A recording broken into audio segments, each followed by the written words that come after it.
This is find the limit if exists. And the question is the limit as delta x approaches 0. I'm not really a fan of delta x because that's two letters. I would love to see h. A lot of books will use h instead of delta x, but it doesn't really matter. 9 over x plus delta x minus 9 over x, the whole thing divided by delta x. And the first step is direct substitution. So if you do direct substitution, you're going to have what? Replace delta x with 0. You will have 0 on the bottom. You will have 9 over x minus 9 over x, which you end up with what? 0 over 0. And you know if you have a calculator and you ask what is 0 divided by 0, it should give us what? An error. Can't be. So we can't do that. So direct substitution does not give me a good answer. It gives me an error. I got to look for a way to fix that. Anytime you have a fraction, what you want to do is find the least common denominator and rewrite the fraction. So the least common denominator for the two top fractions was going to be what? X times x plus delta x. That's right. So let's simplify the problem. I'll take the limit later. So it's going to be the limit as delta x approaches 0. And I want this to be x times x plus delta x minus x times x plus delta x divided by delta x.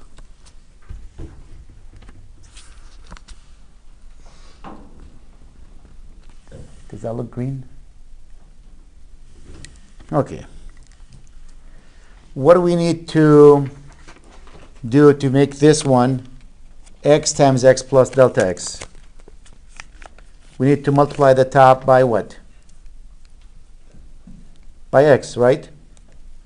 So initially this was 9 over x plus delta x. I'm adding the x here. That means I need to multiply the bottom by x and the top by x. That will be 9x over x times x plus delta x.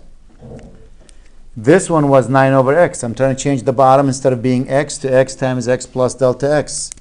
So I will have to multiply the top by what? X plus delta x. Yep, x plus delta x.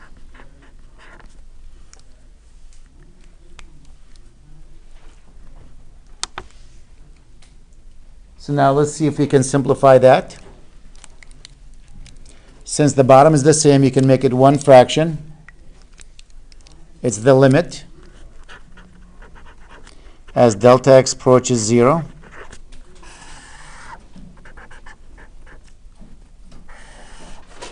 X times x plus delta x.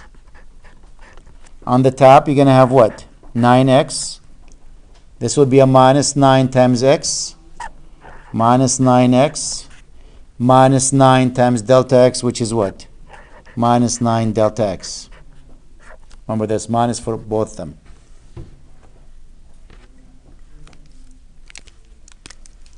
These two will cancel each other out.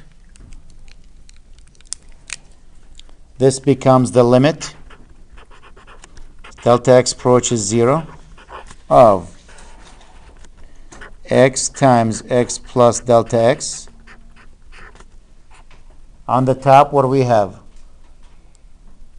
Negative 9x, 9 delta x, not 9x, 9 delta x. What happened to that delta x on the bottom? Well, when you divide by delta x, that's the same as multiplying by what? 1 over delta x. So instead of dividing by delta x, multiply by 1 over delta x. And now the delta x here will cancel that delta x. And we go back to the limit as delta x approaches 0 of negative 9 divided by x times x plus delta x. Now try direct substitution again. If we try direct substitution again, now you should have what? Negative 9. You're placing delta x, not x.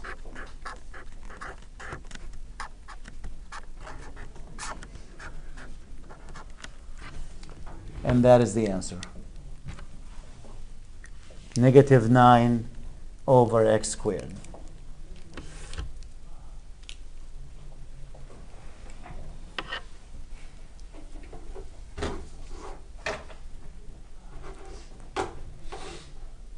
Any question on that one?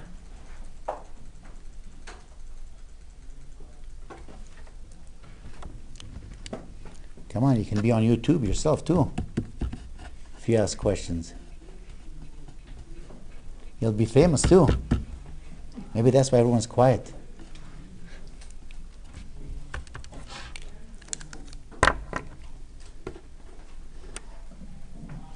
Next question was number 7.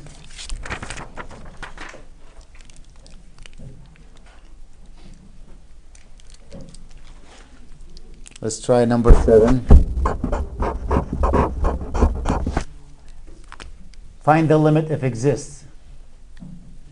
The natural log of, the limit of the natural log.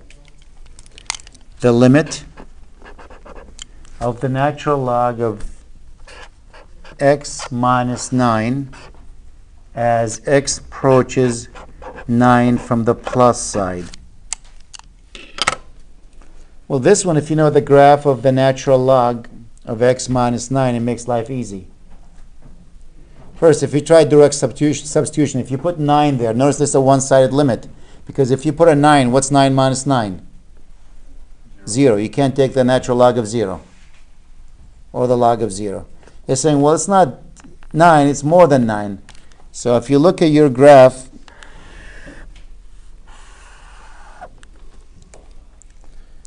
and if you graph that by making a table, make life easy on you.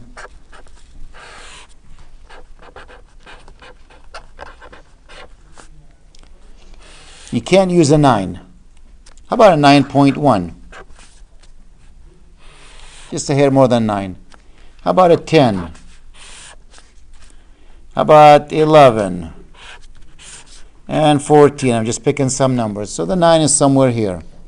You're going to see you actually have a vertical asymptote right there. The function's undefined at 9.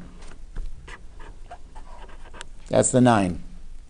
If it's 9.1, what's 9.1 minus 9? That's 0.1.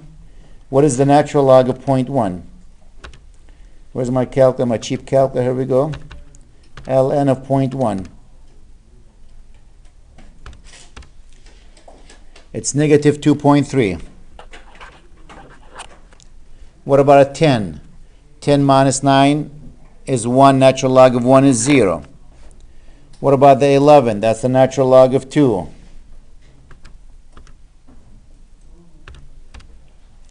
Which is 0.7. What about a 14? 14 minus 9 is 5. The natural log of 5.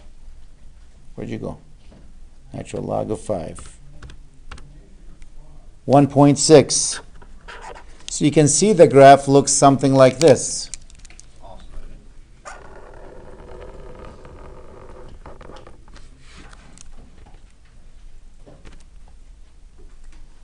So what is the limit as x approaches 9 from the plus side? It's really negative infinity, but I'm sure our book is going to say what? Does not exist. Because they know you can't reach infinity. Couldn't you kind of factor that out, like ln x minus ln? Can't. 9? No. Now with the addition subtraction. The rule says if you have multiplication, you can break it down, not addition subtraction. If you have the ln of 9 times x, you can make that ln of 9 plus ln of x. And if you have the ln of 9 over x, you can break it down to ln of 9 minus the ln of x. But not if it's addition or subtractions. You can't. Well, then I accidentally got it right. Yeah, so you can't, now you can't break it down. The question, can I break this to ln of x minus the ln of 9? I said no. So the answer to this does not exist. It says find the limit if exists. And it says if it doesn't exist, write DNE. So that'll be a DNE.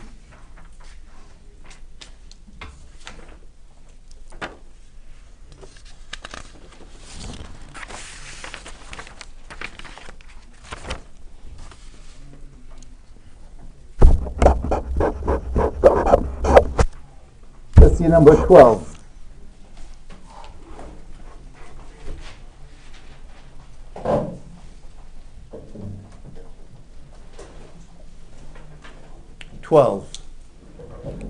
Oh, with 4 parts. It says given the function f of x equals x minus 5 divided by x squared plus 2x minus the 35. Find the x value at which f is not continuous. Which of these discontinuities are removable? Well, if you factor the bottom, what do you have? Isn't that x minus 5 times x plus 7? So the function is really discontinuous where? The actual function, before you simplify it. X cannot be 5 or what? Negative 7. Because you'll be dividing by 0. But if you simplify this problem, what will happen to the x minus 5? That becomes removable, and you end up with 1 over x plus 7. So the first question, it says, which of the continuous are removable? Which of the discontinuities are removable? The negative 5. The negative 5, I'm sorry, not negative 5, the 5. So the function is not continuous at negative 7, that's the answer. The negative 7 is non-removable.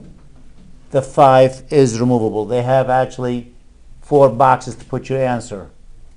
So you have one box. When you click on it, you put a value, one number in it, then you click on the arrow, it says removable, non-removable. So if you write the minus 7 first, that's non-removable. That's in the first box. In the second box, you need to write non-removable.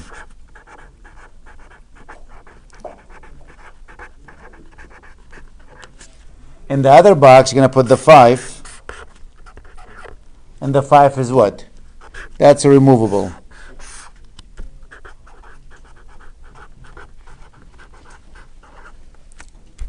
So that's how you have to answer that one. There are 4 boxes. So essentially, if the denominator Cancels. Yep, that's a removable. Yep. So that once these guys cancel, it's no longer in the problem.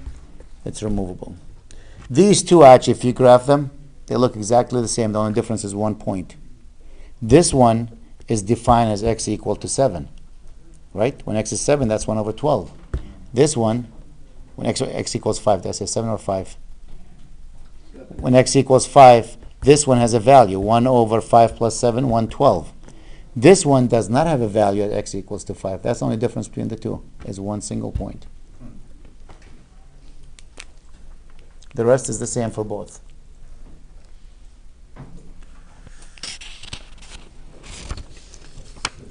So that's 12.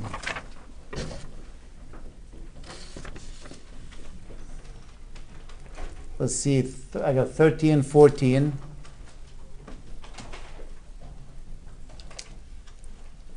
And here, find the x value, if any, at which f is not continuous. So this is the 13, 5, 213, right?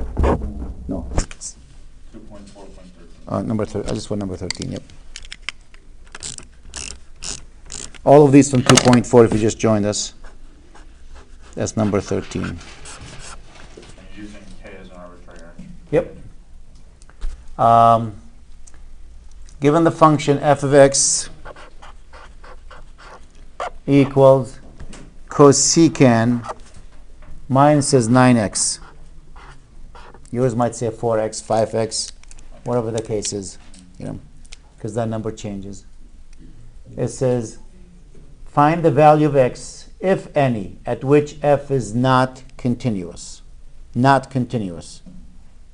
Well, to be not continuous, that means you have to have a fraction, and the value in the bottom of the fraction has to be 0. You don't need a graphing calculator for this. You don't need anything. But what's the cosecant? 1 over what? Sine.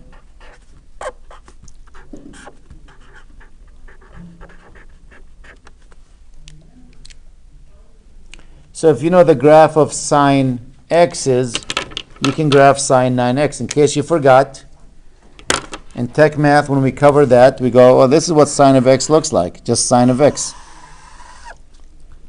It looks like this.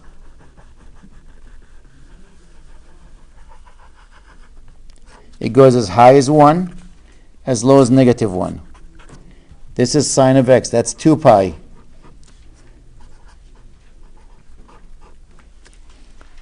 So let's not pay attention to the 1 over. What is sine of 9x then? Just sine of 9x. You're going to have how many of these now by the time you hit 2 pi? 9 of them.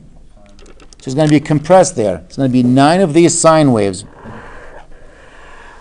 There's 1, 2, 3, I better make them smaller, 4, 5, 6, 7, 8, 9. You're going to have 9 of them. Now, okay, what are these numbers? Because sine of 9x here is equal to us. So the red one is sine 9x. Your function is not going to be continuous anytime sine of 9x is 0, right? Anytime you cross the 0, 1 over 0 is undefined. So anytime the sine of 9x goes to 0, the function is undefined. So let's find out what's this value. 0. No, this is 0. What about this one? Let's count how many of them. 1, 2, 3, 4, 5, 6, 7, 8, 9. By the time you get to pi, you get 9 of them. So each one of these is going to be what? Pi over 9. Pi over 9. Very good. Pi over 9. Every pi over 9. So what your book is going to say, the function is not continuous at k times pi over 9. Why k? When k is 0, what is 0 times pi over 9? 0, that's that point. When k is 1, what's 1 times pi over 9? That's this point. When k is 2, what's 2 times pi over 9? That's that point. 3, this one. 4, that one. 5, that one. 6, 7, 8, 9. So your function is discontinuous at pi over 9 times k.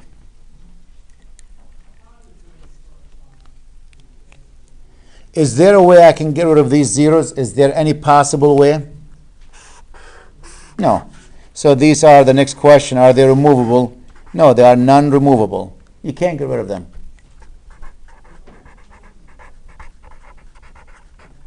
Non-removable.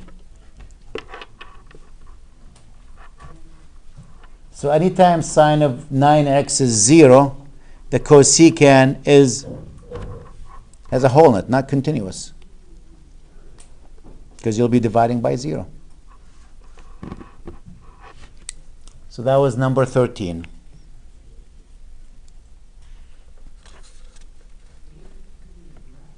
Beautiful picture. Look at that. Art. And the last one is number 14. And what do we have for 14? Find the constant a such that the function is continuous.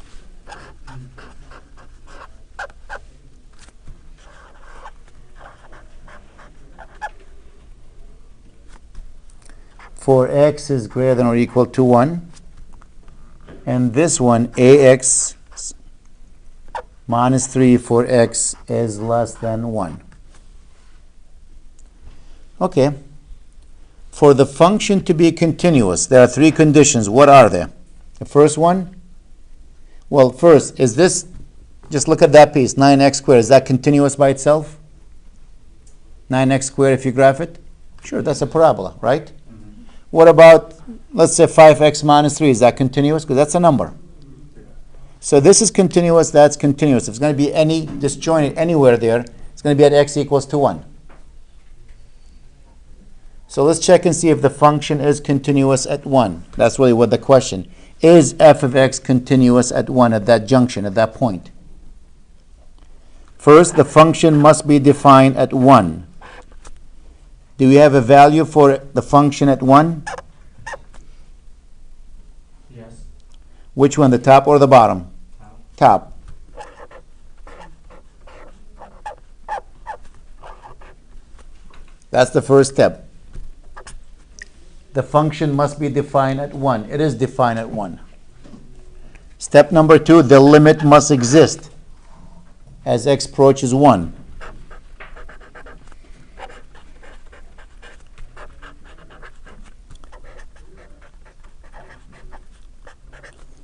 Let's see what the limit is. Let's look at the limit from the left side. Let's look at it from the right side. From the left side, what's the limit of f of x as x approaches 1? From the left side, ax minus 3. we're going to use this function, right?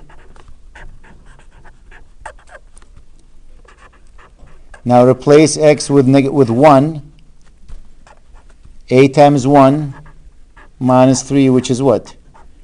A minus 3. That's the limit from the left side. We don't know what that number is. Let's look at the limit from the right side.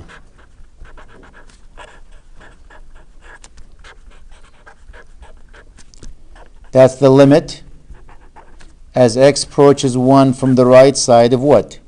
9x squared. And what do we have? 9 times 1 squared, which is what? 9. For the limit to exist, what do you need to make sure? Number has to be the same. These guys must be the same. The limit from the left side has to equal the limit from the right side. Otherwise, you have no limit.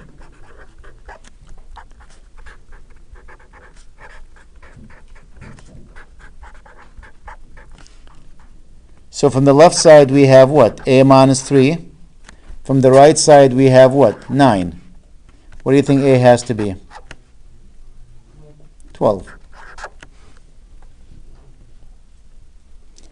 And case number 3, the two answers must match each other. If you let A be 12, what's that answer? The limit is 9. The function is 9. Yes, it is continuous. So A will have to be 12 for that problem.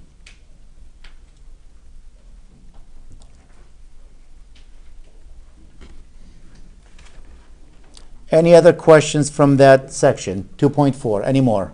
Yeah, 16. 16.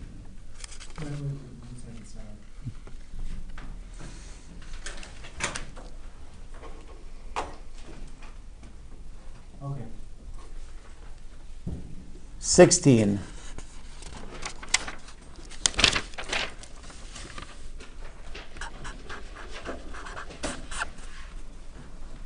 Consider the following. G sub x equals,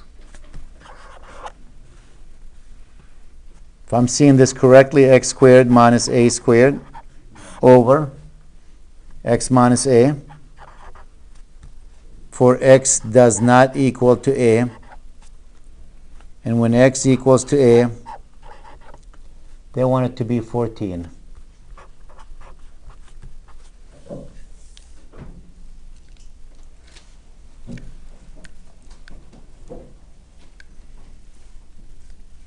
Okay. It says find the constant a such that the function is continuous on the entire real number.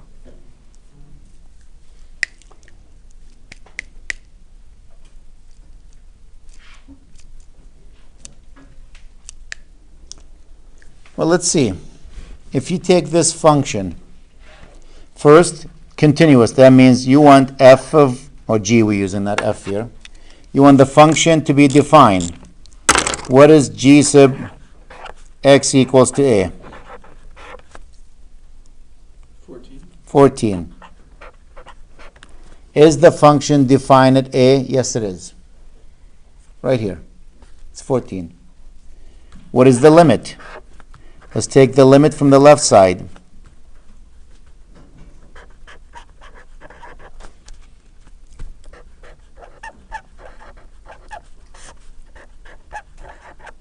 If you try direct substitution, what are you going to have? 0 over 0, right? Okay, can't do that. So what's my other option? Can I factor that? You say, how come you don't look at the left or the right side? Because I'm going to be using the same equation for both. Notice this one, it says for all the number but that number. So if I use the left side, I have to use this. The right side, I have to use that. So it's the same equation. My answer is going to be the same for both.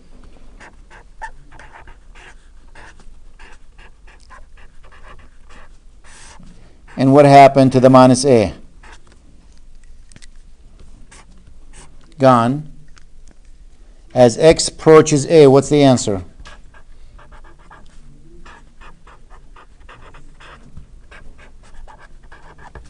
Isn't that equal to, replace x with a plus a, which is what? 2a.